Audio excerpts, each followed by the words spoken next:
ಮಹೇಶ್ ತಿಮ್ಮರೋಡಿ ಜಾಮೀನು ಅರ್ಜಿ ವಜಾ 2 ದಿನ ಪೊಲೀಸ್ ಕಸ್ಟಡಿಗೆ ಹೋರಾಟಗಾರ. ಆಗಸ್ಟ್ 23ಕ್ಕೆ ಅರ್ಜಿ ವಿಚಾರಣೆ.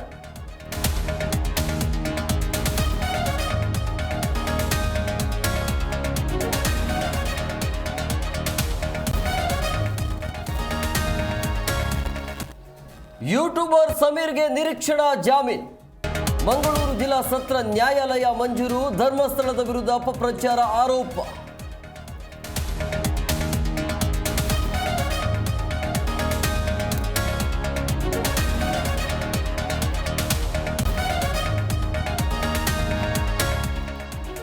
ಅನಾಮಿಕನ ಮುಖವಾಡ ಕಳಚಿದ ಮಾಜಿ ಪತ್ನಿ.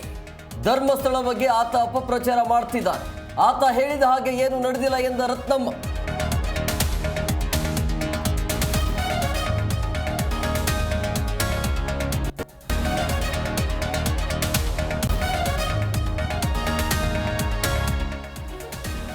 ವಿಷ್ಣು ಸರ್ಗೆ ಸಲ್ಲಬೇಕಾದ ಗೌರವ ಸಲ್ಲುತ್ತಿದೆ. ದರ್ಶನ್ಗೆ ಈ ರೀತಿ ಆಗಿರೋದಕ್ಕೆ ನೋವಿದೆ. ಜಿ ಕನ್ನಡ ನ್ಯೂಸ್ ಜೊತೆ ನಟಿ ಸುಧಾರಾಣಿ ಹೇಳಿ.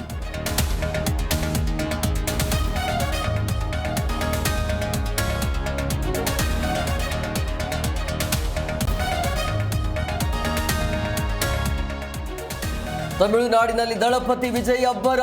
ಮದುರೈನಲ್ಲಿ ಟಿವಿಕೆ ಪಕ್ಷದಿಂದ ಸಮಾವೇಶ. ಕಾರ್ಯಕ್ರಮದಲ್ಲಿ ಹರಿದು ಬಂದ ಕಾರ್ಯಕರ್ತರು.